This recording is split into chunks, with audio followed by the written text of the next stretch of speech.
You're listening to international investment advisor Doug Goldstein on the Goldstein on Gelt Show, the financial show where we'll talk about how you can make the most of your money.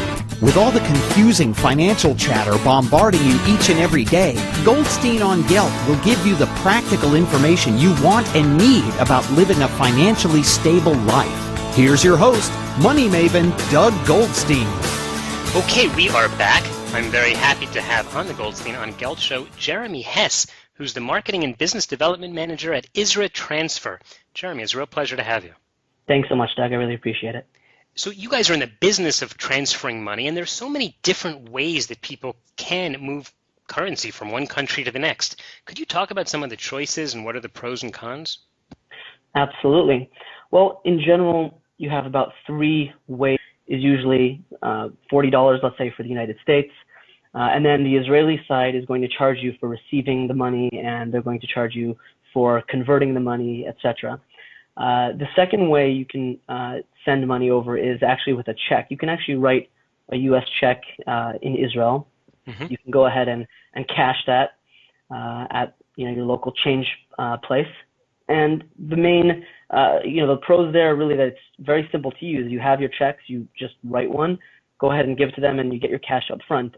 Of course, with that, ability to do that, it's going to cost as well. So you're going to have usually a charge to accept the check, and then the price you're going to get from the money changer is not going to be, as good as you would get from a different type of transfer. The third way is the simplest probably, and it's basically bringing cash.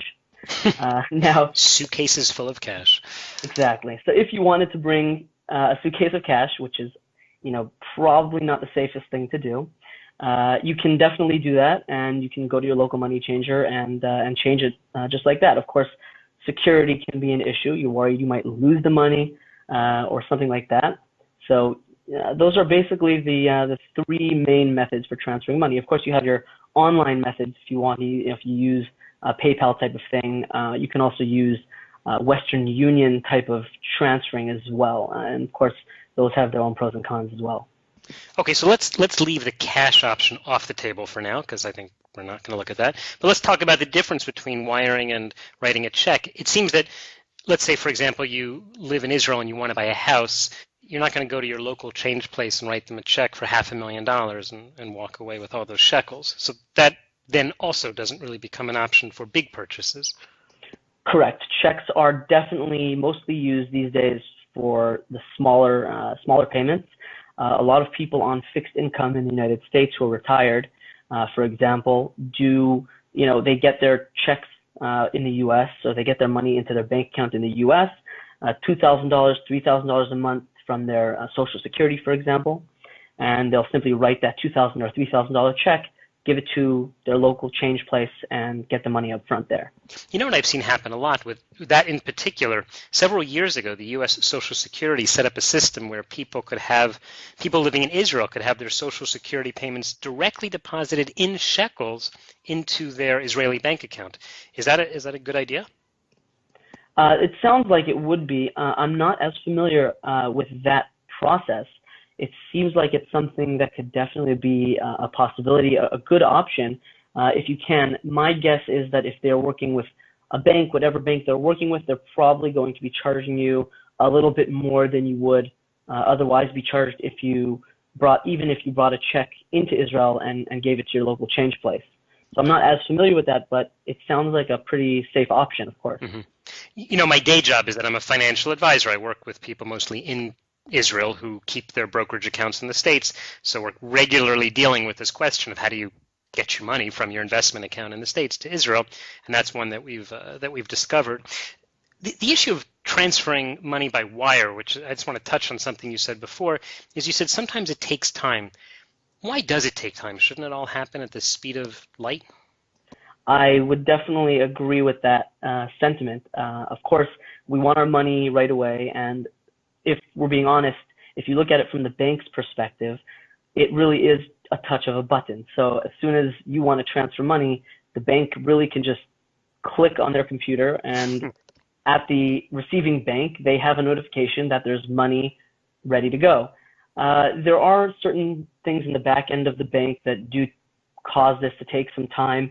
It could be that they're trying to work on some internal movements, and it could be for their, their feeling of safety that they're making sure everything's happening properly on their end, and so they give you a bit of a time frame. In general, though, yeah, it really should be instantaneous. Unfortunately, most banks don't like doing that, and same thing applies in terms of the way the money moves through banks. It can be a little confusing. Sometimes international transfers will move through an intermediary bank, and so when you have money moving from origin to intermediary to the destination, that also causes a bit of a hiccup in terms of the amount of time it's going to take. Okay, we are talking with Jeremy Hess, who is with a company called Isra Transfer that specializes in transferring money, I guess mostly from the U.S. to Israel or from one country to another. One of the things that I found a while ago, Jeremy, is I had gone to my bank with a check, and I wrote a check from my U.S. brokerage account, and I deposited. And because I was the broker on the account also, I could see, I think within a day or two, the money had been debited from my U.S. brokerage account. So I went to the bank and I wanted to spend it, and they say, no, it'll take, I forget if the number was 4 weeks or 5 weeks to clear. And I said, but wait a second, you've already cleared the check. You have the money. Why don't you credit my account? Why is it that the system works that way? Well, check clearing is a really interesting system on its own, in its own right. Check clearing really has to do with the clearing company. So the banks aren't actually clearing your check. It's being cleared through a third party, and they have to verify all sorts of details. They have to verify the information on the account it's coming from, match it up with the account it's going to. So, with the amount of checks that they have to deal with, I still think that a lot of banks probably still have a lot of manual processes in here that they deal with, where people actually have to look at the check, make sure it's right, and then they do all sorts of background checks as well. So, on the person who's doing it, make sure there's no funny business going on. So those are certain factors that can definitely cause the time lapse there. Okay, and then you see a lot of times with wiring, and you had mentioned before about intermediary banks, some wires go by a system that's called SWIFT and some by the federal funds wiring system. Is there a difference, A, to the client, and B, to the institutions, why there are different models? Really, it was just a standardization type of thing. SWIFT transfers, it was just I don't remember exactly which organization it was, but it's basically an organization that set up the SWIFT transfers as a model, as like a model that everyone should hopefully use at some point. I think they just wanted to standardize that model in order to have banks, everyone just fall in line and make things a lot more simple. But it's hard to say exactly. Mm-hmm. And have you found when transfers go through intermediary banks that creates more problems, or is it just a normal transfer? Actually, I wouldn't say it creates more problems. It is a normal transfer. What I would say is that in those cases, the recipient would end up with slightly less money because the intermediary bank itself also takes a small cut. So one thing to be wary of, at least when you're making your transfers, is to see that your bank, your originating bank, has a direct relationship with your receiving bank, and that they can transfer without using an intermediary. If they do use an intermediary, there are ways to try and recoup it if you can, but usually it's something that people have to deal with sometimes. Okay, so you're in the business of currencies, and there's a lot going on, and you deal mostly in dollars and shekels? I would say that we deal in varied currencies. I mean, we deal with most of the major currencies. That would be, the pound, the euro, the US dollar, Australian dollar, Canadian dollar. Those would be the main currencies that we deal in. So the question that people are always wondering about when they move to Israel is, should they move their money to Israel as well? Is it better to be in shekels or better to be in their home currency where they originally started from? And one of the things that people look at is how the currency moves up and down. As in general, what do you think that indicates about the economy as a whole? Well, in general, in terms of the actual shekel exchange rate, or any exchange rate, you could say, that really is a reflection on an economy of that country.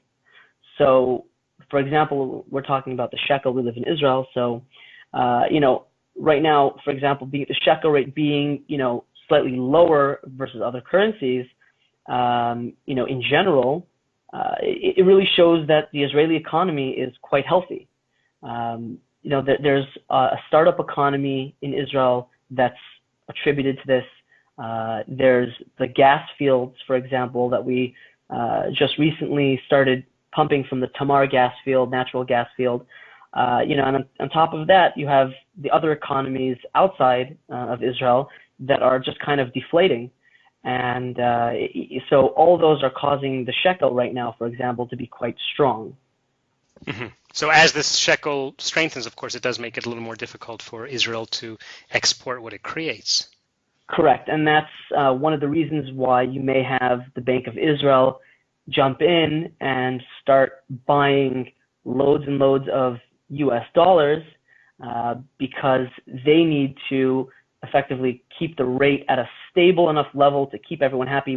One thing to keep in mind, especially now that you mentioned exports, exports in general take up about 40% of the GDP of Israel.